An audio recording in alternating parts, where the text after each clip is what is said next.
I was not allowed to be even in the neighbors' houses because I was it was a weird situation. It was not because I was poor, because they thought probably I was poor enough that we steal stuff from their houses. Wow. So, yeah, sorry, I never get emotional in videos, but so it's not about being the money or having the money to do things. But sorry, I never get emotional. Because it's just thinking about my life. So it was more thinking one day I will show you I'm not who I am. Someone told me when I was a kid, you have only two choices. You will be killed or you will be in prison all your life. I hope that person is looking at me one day and I'll say, you know what? I did not become either of those. So it was more like to prove people wrong that my situation will not dictate who I was. Because I grew up during the situation with gang members recruiting younger people. So they tried to recruit me 3 times where I got beat up by people because I didn't want to join. But more or less, more than the money for me was just to prove people wrong. We're here with Wilmer Carcamo. And Ellie. Yeah, and if you want to tell us a little bit about your business.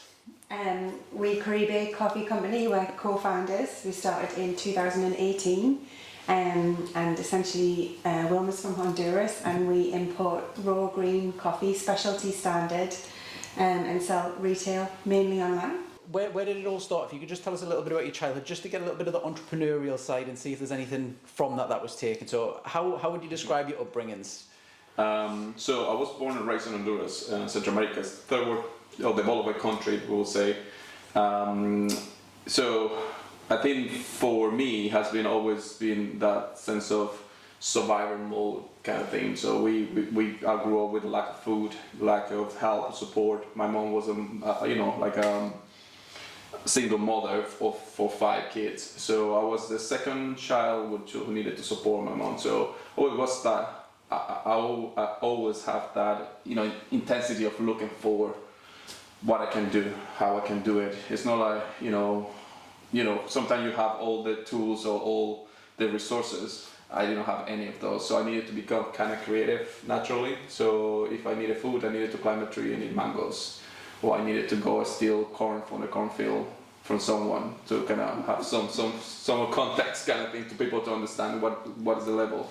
So everything started growing with that ambition of creating. Yeah, I think it's the ambition that created for Wilmer. Like I see it now, is that he still feels like he has nothing to rely on. Like there's nothing to fall back on other than himself, and he has this innate drive that is overwhelming sometimes. Because he just has to keep going, which everyone would say that's probably what you get in a successful entrepreneur, is that fire. It's like the hunger kind of thing. Yeah. I mean, people would say, have you feel hungry?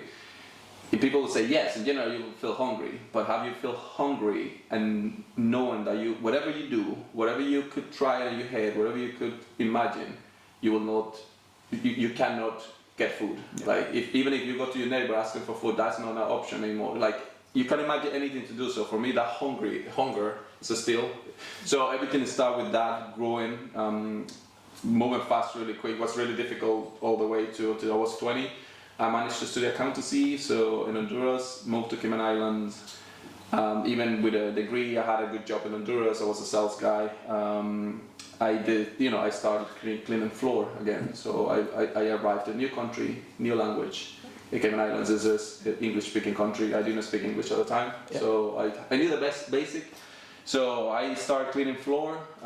3 years later, I became the store manager where I was cleaning floor. Well, I become more than that. I scaled it a little bit higher because I was moving between stores.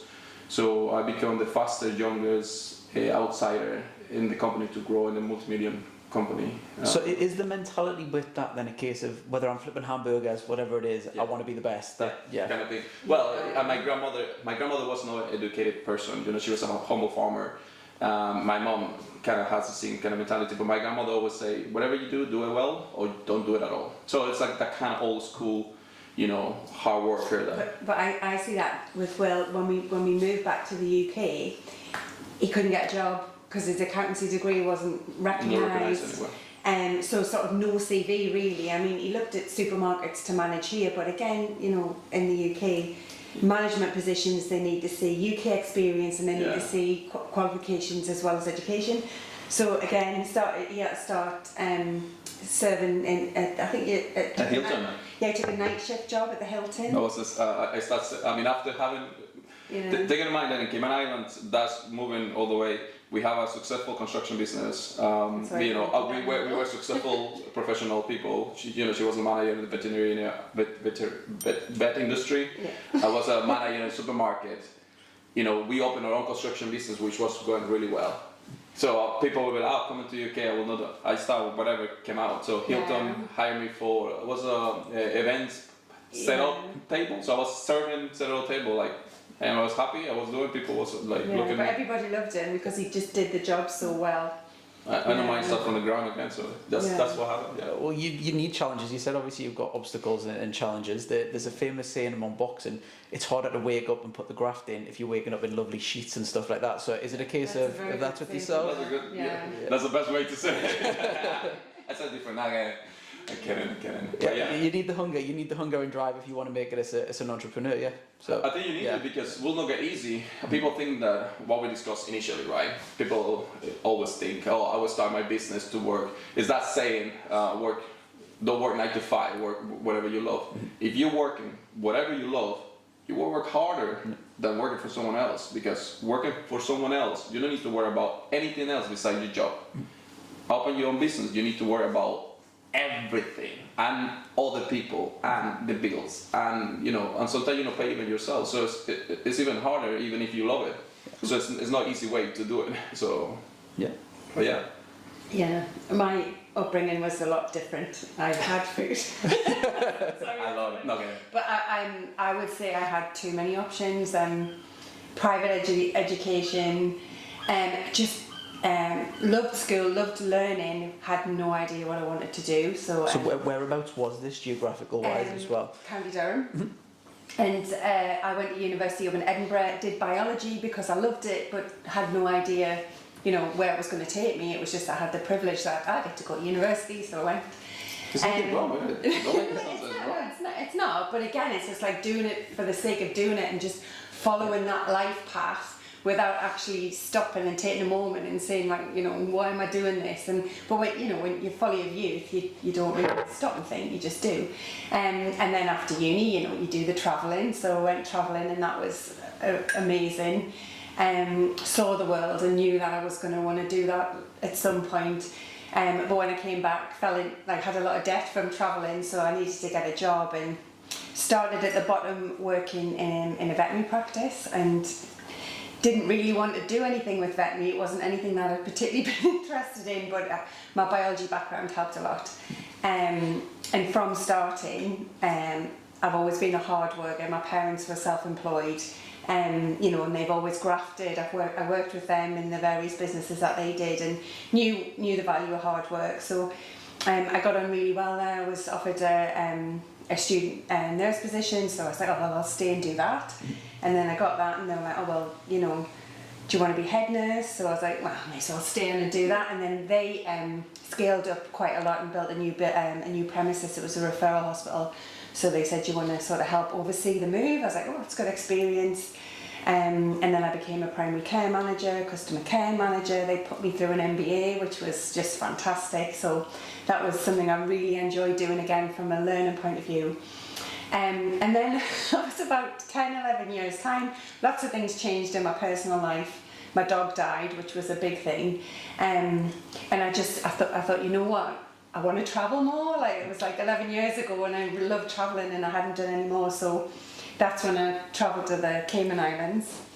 I just wanted to do veterinary nursing again, so I didn't have all of this stress and management, because I have to say I really struggled with that. The people managing thing was really difficult for me. I mean, I think it was because I cared too much about people and their happiness, and I think sometimes it takes a strong personality, and I don't know whether I'm that way inclined. Anyway, so left that, travelled, and then met Wilma, and then I guess that's how we sort of got together. That's how chaos started. Yeah, and then the chaos began, yeah. So fair to say it's been almost opposite ends in terms of upbringing to Absolutely. almost then. Yeah. Yeah. And we see that in how we approach business every day. And in the beginning, actually, it was when I left veterinary after, because I worked part-time to sort of support the business starting up, and Wilma did everything. I came on board November 2020. 2020. Yes. 2 years ago. And we really clashed. Like, I didn't think we would, but we clashed. Just different opinions, you know, different ways of doing things, risk awareness. Is that a positive or is that a negative? No, it is. Could be a sort of double edge, right? Because I think you could clash so much to your partner. I mean, I'm the type of person, and you know, we always discuss this.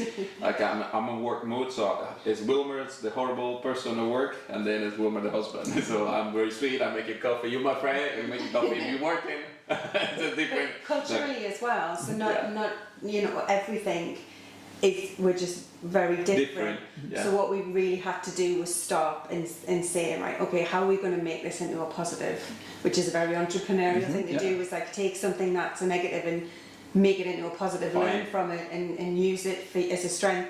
And that's what we do. We use it as a strength completely. But a lot of people, I mean, we have seen it pretty much, you know, running a business. A lot of business, both partners gone into business and actually they divorce or doesn't work, or the business just closed. I mean, we have been running, hopefully we will run it for a long time, because now we understand even better than before.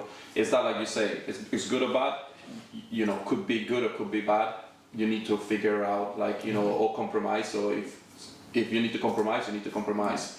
And then it's like we're running a business, but my family is more important than the business, no matter what. Yeah, and we'll touch on this a little bit as we go on, but how is it working with your partner? A lot of people obviously don't get to do that, don't get to experience it.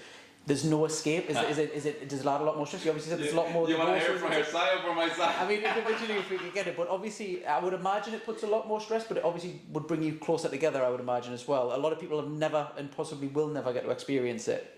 Yeah, I mean, the key is to keep communicating, and I don't even know where to start. It's not bad. I mean, I love him, so spending as much time as possible with Will is wonderful. But I can't go home at night and complain about my work colleagues, because he is my work colleague.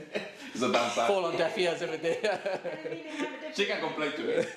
It's great, because Will's very good at putting himself in work box and home box, whereas I'm not. I'm emotional and I'm like. It's very different for me than for Ellie, because for me it's like. I mean, and it's a tricky situation, because I'm a work person, and then when we work, if we break, we laugh and we make jokes. Breaks finish, we are in work mode. Everything needs to get up the best standards so we can.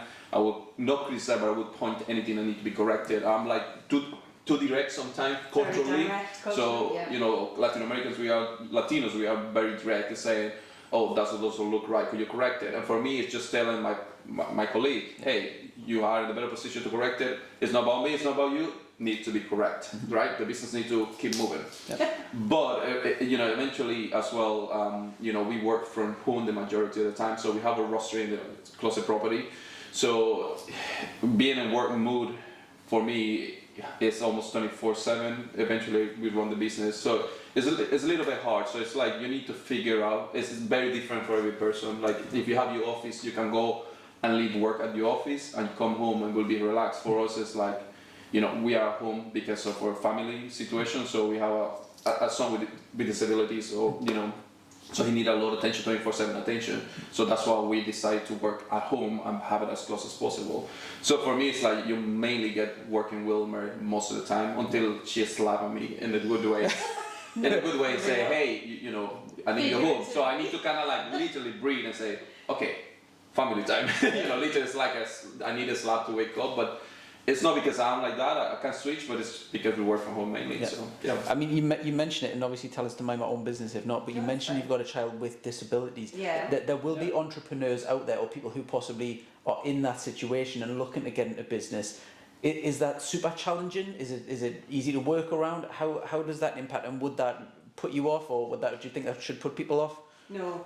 And Max was the reason we started. I mean, there's always going to be more than one reason to start, but I mean, the reason we moved back to the UK was to get more support from my family, just because it was so difficult with him after we got his diagnosis. But we literally, like with veterinary, the shifts were impossible to work around. I mean, Max, our son, he was having chest infections probably once a month that were hospitalising him. So getting time off work, and then, like I said, I'm a very conscientious worker. I felt awful not going into work. And we talk about 5 days in hospital. It's not like, he has such an infection, we just go to the doctor check. No, it's like oxygen. He was dying, so it was like 5 days, 7 days, up to 2 weeks in hospital with our son, kind of. So it's not like what's just let's go check the doctor. The flexibility that being self-employed or owning your own business brings was definitely something that attracted us to starting our own business over here for sure. And that, as well as Wilma sort of wanting to create something and achieve something more than just working in a bar, obviously. I'm part of a few female networks where there's a lot of women who have children with special needs or like autistic children that have gone down the same avenue, is because they need a little bit more freedom or autonomy with their hours. It's not an easy job, you probably work harder, but the times that it works around your child, whereas in veterinary or in bar work, it's like those are the hours, so There's a compromise, I guess, for family, but it's not easy because, for example, in our case, and it's different for everybody, Max didn't sleep very well for the first 3 years, so when we started the coffee company, actually it was good for me because I was awake almost 20 hours a day looking after him, and then when he sleep I went to bed and she wake up and help, so it was like I was doing night shift with him, she was doing working actually. I was working, so it was like a very, very, very complex the situation, but I mean he's probably my engine to keep going because I need to provide for him. At the same time, I always wanted, and I've been doing business for a while before I come to UK, but it's just, he was one more reason to say, you know what, hey, we need to, nobody will make it easy for me again, so let's start. You do need a support network though, I mean, you can't, some people don't have a choice, do they, but we have family, my family help a lot. Completely. With childcare and things, because Max, you can't just ask anyone to look after him, because he's so particular. Very complex. Very complex. But yeah, it's doable, and you can make it work for sure. I mean, it's inspiring because I think a lot of people, when they're on the entrepreneur journey, before they do start, some people are put off very easy by certain challenges. So when you see people who power through no matter what's kind of pushed in, it's great to see. Well, and I think that's where Wilma's sort of upbringing and his drive sort of pushed through, because Wilma carried me probably the first 2 years of Max being born, because I was no good, like it was awful. But your drive just kept us going, thankfully, and come out the other end, and he's a lot more stable now with epilepsy and things like that. So. Yeah, it's a lot more easy now, but the beginning was pretty hard, really hard in many ways. I mean, he almost died twice, 3 times. I mean, it's just one of those things that, personally, I was working a lot in the market. That's how we started. When I told you, I was going to markets almost every day in the cold winter. I'm not like the cold, by the way. I get really sick. So, thinking about my son, she was in the hospital probably, and I was doing the market. And then some days I like, I should give up. But again, my brain reset and say, I cannot just drop it. And I needed to keep pushing. And hey, it worked. But it's working even more. So. Well, they always say like, a lot of self-employed or new businesses stop, and it's that push through point. I always say about running, you get to a point where you hit a wall and you go push through it, and I think with business there's a wall, and you will push through. Having the drive is probably the biggest single attribute that an entrepreneur can have. That tenacity is above anything else. Intelligence, degrees, creativity. If you keep going, what was it? Oh, it was David Bowie did like about 10 albums of utter rubbish, wasn't it? Before he got his good albums. He just kept going. Yeah, Yeah. definitely. Just getting away from the entrepreneurial side then and focus on the regionality side of Yeah. it, because obviously we're northeast. So you'd went to Edinburgh, just to go back to that then. So you'd studied in Edinburgh, you'd went to live abroad. Why? What was your thought process? Oh, you obviously mentioned a little bit about the university, but and then what fetched you back? So just about the story why you would leave the northeast and then. I think I love travel. Well, I know that I love travel, Yeah. and I know that I really like new destinations. But I have to say, there's always something that brings me home, and it's.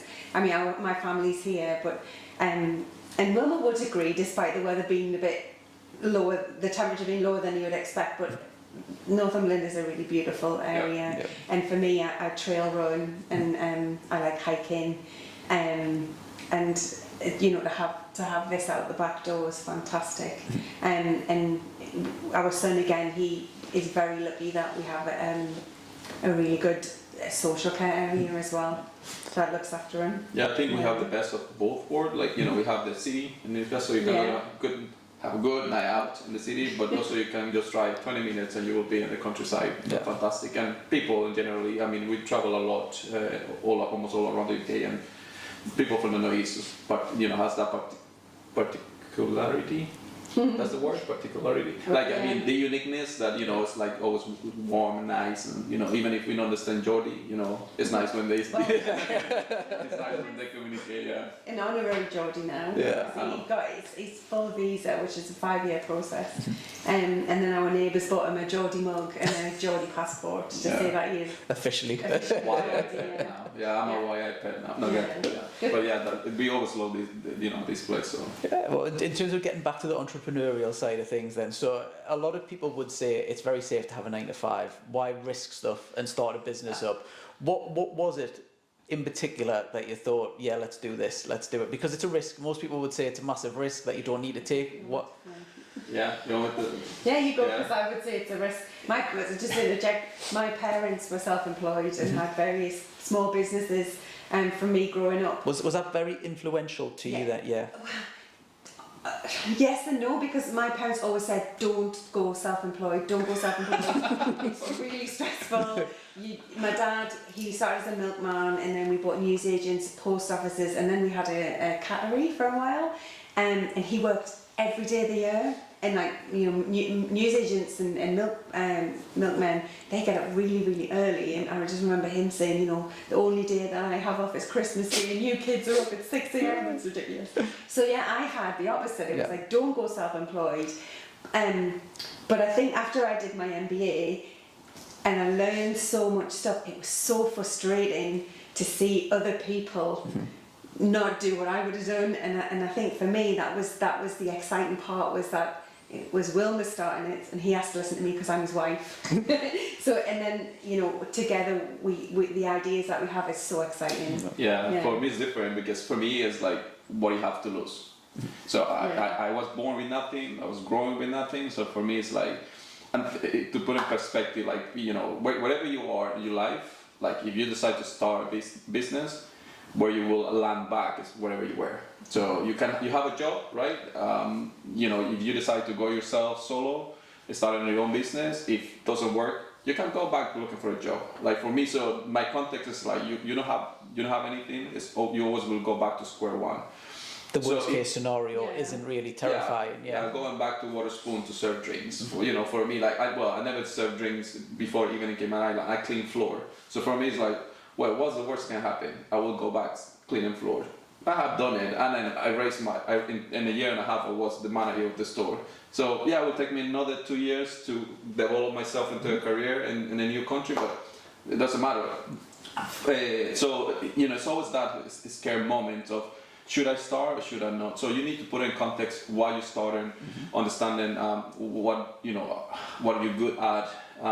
You know, it's not just I will start a business to see everything with bubbles. No, it will be really hard, because you will need to put a lot of time. You need to invest money, time, effort.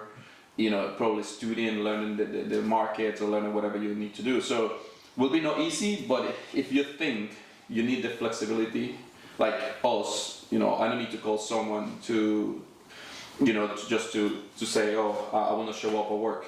You know, I just don't show up at work. I'll call my partner and say, hey, you know, I'm not working today, or I wake up late. but I know I need to be working probably till 2 o'clock in the morning. Yeah. You know, it's that balance. So why you starting a business? You know, if you have the resources to start a successful business right away, it might take a lot more than just, you know, resources, because like you say, you need to break through that wall sometimes, and UK is a tough market though. So you've obviously had different upbringings, like you've alluded to. So you've obviously got your influential figures, which were your parents, because they've bought the t-shirt, seen exactly how it is. What would you say your influential figures were then, in terms of what would inspire you to set a business up from your childhood or throughout your young adulthood? Well, interesting. So the first time I was influenced by someone was when I was 17 years old. Just right after I graduated from high school, I went to study accountancy. So I got my first job as a salesperson, and I got the job because someone needed help downloading container. So I was the guy in the street. So hey, you want to do this work? So I went to download a container. The owner of the company saw me and say, I remember really quick the numbers of the parts, and like I was trying to be organized and all the stuff. So he hired me. Actually, the 2 days after, he called me and said, "You want a job? I don't know how to sell." He's like, "No problem." So that person, you know, start his business really small. We grew to 3 franchises. I was running one in different cities, so I was running one after 2 or 3 years. So seeing him being successful, because at that point in my life, I was always being the working guy. I always had really good figures in my life. I never have a father figure, but I have father's figures. I have like the neighbors who know how to weld, or the neighbor who was a plumber, and he always like needed help, and then I was learning how to do plumbing, or the farmer who taught me to farm corn, and then, you know, I found some interest in so many levels. So it was those guys that always kind of teach me how it works, like and being responsible. Like a community, it was a community thing. So they always like, Wilmer was a responsible, respectful young kid, and they always like, I was not allowed to be even in the neighbors' houses because I was it was a weird situation. It was not because I was poor, because they thought probably I was poor enough that we steal stuff from their houses. Wow. So they didn't allow me. So those guys actually saw something different in me, and they're like, "Could you come and weld, you know, with me this?" So they saw that I was hard work, I was hungry. So they become example. But in business, Mauricio was the name of my first boss. He taught me so much, and I saw like the real successful story behind, because I knew how small they were, how hard he worked. I became his right hand in a young age. So I was like, you know what, this guy did it. You know, I think it's a little bit more in life. Taking in mind that, you know, growing in Honduras, it's not like I didn't have any luxury. I was like, I would buy fancy cars. No, I would be able to buy food. You know, it was a completely different upbringing. So I think I would necessity. So after that was just like, you know what, I think I can work through. So just kind of touching on something you said there, where you weren't allowed in someone's house because you were too poor, and there was a risk that you would steal. So as a child, if money's a qualifying thing, why you're not allowed access to somewhere, has that maybe had any sort of effect, especially maybe entrepreneurial? Because if you think, if I had money, I'd be allowed in here. It's a security thing. Yeah. Sorry, I never get emotional in videos, but so it's not about being the money or having the money to do things. But sorry, I never get emotional. Because it's just thinking about my life. So it was more thinking, one day I will show you I'm not who I am. Someone told me when I was a kid, you have only 2 choices. You will be killed, or you will be prison all your life. I hope that person is looking at me one day and I'll say, you know what? I did not become either of those. So it was more like to prove people wrong, that my situation will not dictate who I was. Because I grew up during the situation with gang members recruiting younger people. So they tried to recruit me 3 times, where I got beat up by people because I didn't want to join.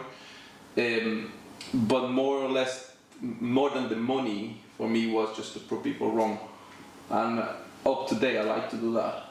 I like when people look at me and say, you will be not able to start your business, or you will be not able to export coffee from Honduras. I was like, let me show you. It will take me a long time, but I will show you that I can do it. A possibly deep question then. Do you feel that you've done that so far? Or is this a continuous, ongoing thing that you've unattainable kind of motivation? I would say it's unattainable. Yeah, she will. I'm like, can we have a break? And he's like, the next thing, the next thing. I mean, now it's impregnated in my DNA. It's like, it's not like I can change it. It's not like I'm chasing something. I'm just trying to keep doing the best of me. Like, no, don't get me wrong. Now I'm happy with my life, like in many ways. I still like the only reason that I still pursuing is because success is different for everybody. For me, it's not the money. For me, it's not the fame.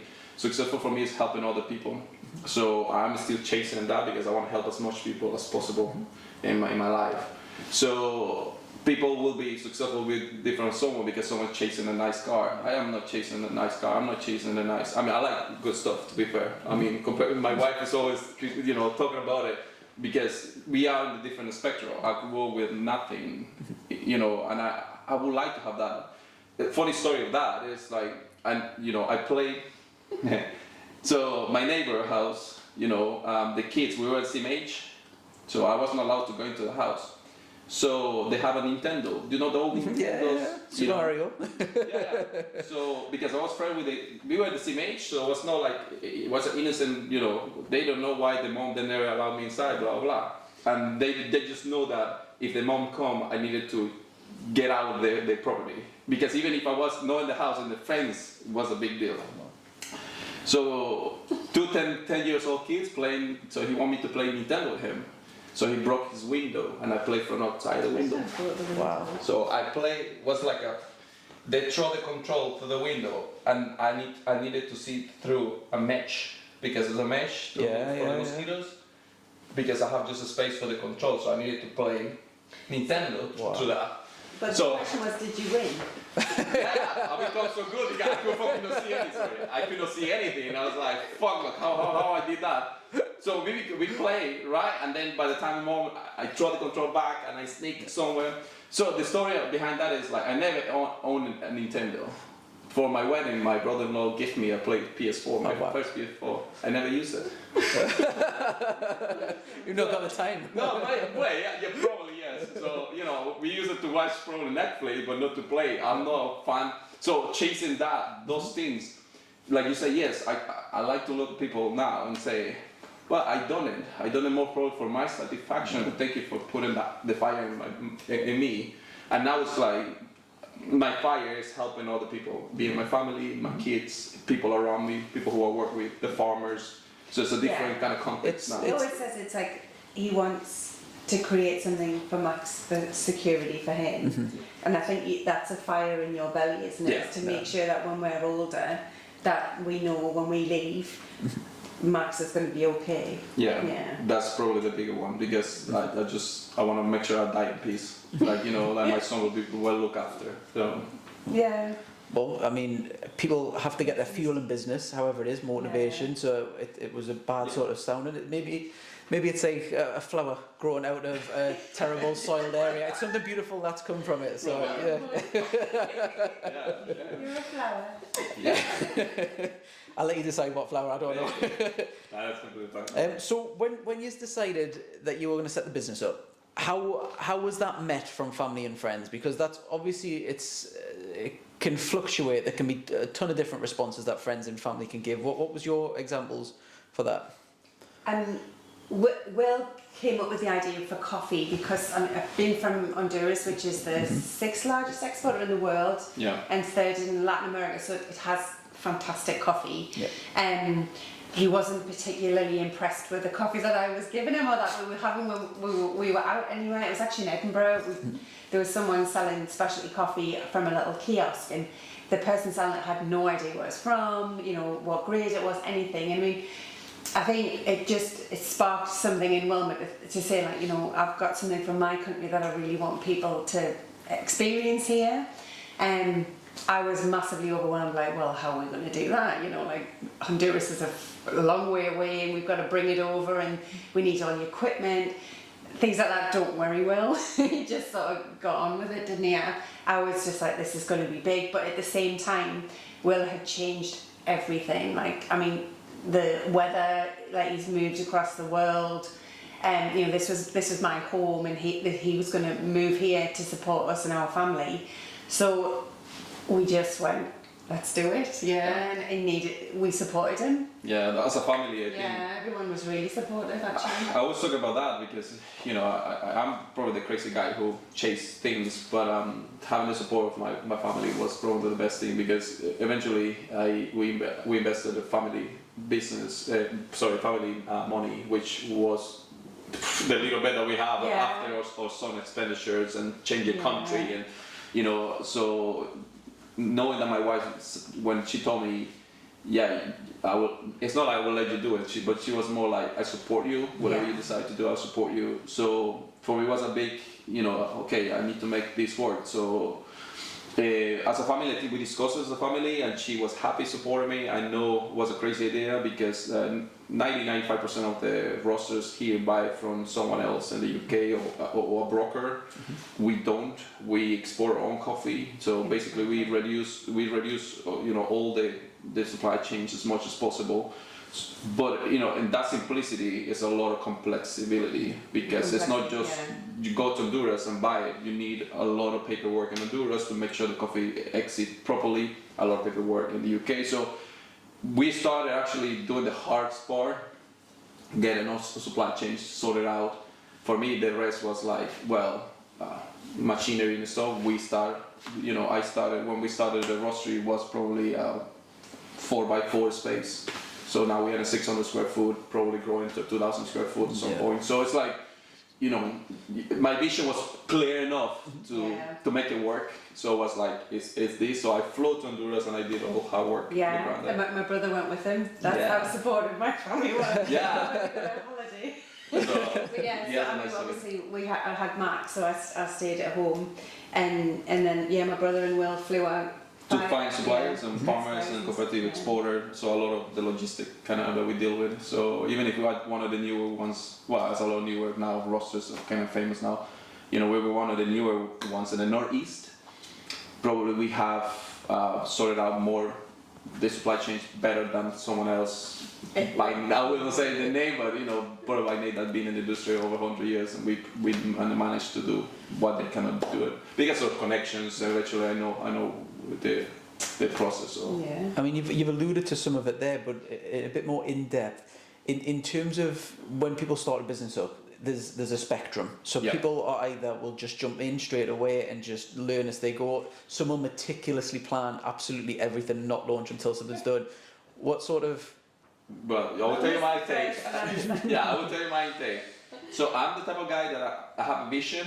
So I know my start and I know my end. So my end is very clear. What I want to do, how I move in that direction will change, and I'm pretty easy adapting to a lot of stuff. So fluid. Fluid. Yeah. So in terms of business, right? I came to the UK. I didn't know anything about how to start a business, how to do in the UK, regulations, law. Take in mind that UK has a lot of regulations, food hygiene, all the stuff. I learned everything on the go. So I was the crazy guy that you say. Well, you don't say that I'm crazy, but I'm that crazy type of people that. I learned how to raise a business myself, and I start running. So sorted out suppliers, packaging. So we do everything in house, and we learn everything ourselves. To the point. You have a lot of learning opportunities. Yeah, you have a lot of learning opportunities. So it's not a right or wrong answer. Just find the best who you are. So self-awareness is probably the best thing that you will find. If you're self-aware that you're good at planning, pre-plan, because that will be the best result. I know that I'm good at executing. So if I crash to the wall, I just crash to the wall, go to the floor, and look where was the wall, and then go to the different direction. So it's like, you know, I'm not that blind, but you know, I always say I would see the 1,000 good things that can happen and the 1,000 bad things that can happen, and I start to narrow it down to get what I want to get. Quite realistic then, rather than optimistic. Oh yeah, of course. It's not like delusional, like I will open a business, it will happen. No, I have 1,000 good things that might happen, but I have 1,000 bad things that might happen. So once I will move in, everything's going narrow. But you don't hear any of that. All you hear is Wilma wants to do this. Yeah. And I would say I was pessimistic. So he said, I want to do this, and I'm like, well, what about this? What about this? Have you thought about this? And he gets frustrated because like, yes, I've already thought about all of these things, and I'm like, well, I need reassurance because this, and this. I'm very much more like I will write a list for the day. Yeah. I would have a vision board of like we need lists, we need notes of who's doing what all the time. My memory's terrible as well since having kids, so I need to have everything written down. But we sort of work between us, like protocols, for example. Obviously we want to get bigger, so when we do have staff, we need protocols. I have them all done. Yeah.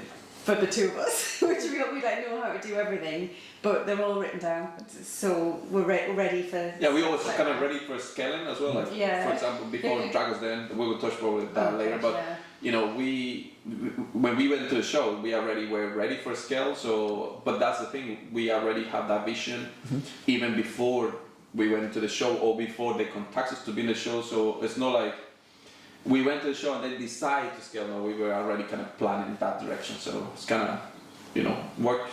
Yeah. The best works kind of we work kind of make it the best of both. No, and this is the benefit that you've got of working in partnership rather than an entrepreneur who's by himself and is either a positive, a negative, or whatever. You can bounce off and use each other's skill sets. So that's perfect. Yeah. In terms of businesses, maybe there's a few days like this, maybe once, or maybe there's none at all. Has there ever been a point where you've thought, let's just give this up? As entrepreneurs, Together, I'd imagine not for yourself by the sounds of it.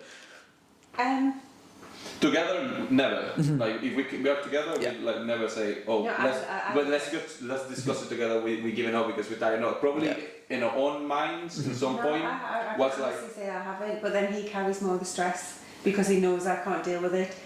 So I'm always like, oh, this is great. I just love the journey of us growing. It's just, I mean, it's when, you know, opportunities like this, the marketing, learning things, I love it. I did it in the beginning, but now, I mean, we're extremely happy where we are, where we're going. So it's like in the beginning, like I said, when I was in the market, like was minus degrees, my, you know, giving sample in the market with a big winter coat was like, I would swear, but fuck this. I need to you know, do something better. Yeah. But eventually you get the customers coming back, and it's like, hey, everything's working, and then you see yourself moving a little bit. I mean, not massively initially, but you were like, I think we have something. So we always saw that we had something eventually. So. Yeah, I think it does happen more during the struggles in the start, and people question that then. So if that is the brick wall that you kind of alluded to earlier, what would be your advice to someone who's maybe at the early stage of the business, things aren't maybe working as how easy they thought, and they are thinking, I'm just going to give up? What would be your personal advice from your experience for that? Adapt, because I mean, when we started, we just wanted to do wholesale. We didn't actually have a roaster. We imported green beans to sell on to roasteries. And then, like Wilma said earlier, the British market's very different to where he's from. New things in America and Latin America, people want to try new things, where the British market tends to be very happy with who they're used to. Yeah. And they you know, this is who. Familiarity. Yeah. And so we really struggled to shift any raw coffee. Yeah. And so we adapted, and it was like, well, we just take a left turn and change it. So we started roasting coffee, made our own profiles, bought a roast machine. Packaging. Yeah, develop packaging, develop the brand for retail, and we've hit some roadblocks, and we tried a coffee shop in partnership. That didn't work, and it was we worked really hard to try and make that work, and we just stopped and went, this isn't working. We need to focus on the e-commerce stuff. Let's adapt and do that. And adapt and change. You're always going to have challenges. That you have to be adaptable. COVID as well was another one, because obviously markets was our main bread and butter at that point. Although Wilma had built the website, and the markets had got us onto the one show, so we had a little bit of interest nationally, and that pushed us to sort of develop the website and the e-com side of it. But 90% of our sales were from local, so the markets were really our bread and butter. And then COVID happened. Max has got chest issues, so we straight away sort of just climbed it, like hibernated into our house, and really had to push online. So it was a massive, I hate the word pivot, I'm not going to use it. It was a massive change of direction. Yeah. So each point where we hit the brick wall, like you say, we just see what else Bounce we off can it. do. Yeah, we bounce back and say like, you know, online we already have the website, markets, you know, so we always being creative and thinking, rethinking ourselves, or like, you know, and as something in business you need to be more than willing to do, because whatever you do consultants, you do services, there's always a different way to do it. And I think the problem is, and I was not make a general statement, but it's like when they have a plan and they want to go that way, instead to say, well, I could go that way, but I still will move forward and somehow. So yes, adaptation is probably the best for us. And I think sometimes learning, not stopping being self-employed or growing a business, but just knowing when to stop doing a certain thing because it's not working. It's not working, yeah. You know, if you have a product that's not selling, don't just keep pushing it until, you know, you crumble. Just say, right, okay, that's not working, let's try something else. Yeah, but you need to be, but again, that's her side for me, is like you need to, if you know will work, you know you have something, you need to keep pushing. Because the coffee, when we started 4 years ago, the specialty word was not even a thing in social media. Now every coffee, even Nestle, the big brands, they say, oh, specialty is, because it's become a trend. Yep. Talking about the farmers, we started talking about farmers. I'm not saying we started the thing, but now it become more a trend. Everybody import directly. Like when we started, it was not such a thing. You know, like reporting directly or knowing about the farmer, telling the farmer stories. But we believe that wasn't a unique selling point. So hey, again, it's just, you know, find a way, navigate it. You mentioned the pandemic before. You've been going 4 years, is it? Yeah. We would say we registered in 18, but the market started 2019 January. So within that time, it's been ridiculous in terms of big, massive, worldly issues. So we've had the pandemic, we've had Brexit. And we've also currently, or previously, depending on who you listen to, are in the cost of living crisis at the moment. So 3 massive challenges to any product selling business or any business in general. How have yourselves faced them challenges? We are very creative, but because we don't have many middlemen or no middlemen through our process, we deal with everything. So through the pandemic, we managed to import our own container as normal. Through Brexit, because we have direct connections to Latin America, we have imported coffee directly. Yeah, it was in Europe, so was Europe touching it. The problem is when you have suppliers, some coffee suppliers say that they struggle because they actually import from Africa and other places, and the prices rise and stuff. So during the war, coffee is a commodity, so if oil go high, coffee prices go high. We managed to keep our prices level. We didn't increase our prices. We didn't do any changes. For the customers. So we managed. I think we did a slight increase of prices, but we didn't do it drastically like other businesses went out. So the only good thing for our business is like we manage most of the process directly. Even if competitors increase the prices, we still keep our prices. We can still offer wholesale prices and raw coffee better than a lot of other people. So just using that example then, so your cost did go up and then you tried as much as you could not to pass that on to the customers. Why did you make that decision? Because obviously some businesses will pass that straight on.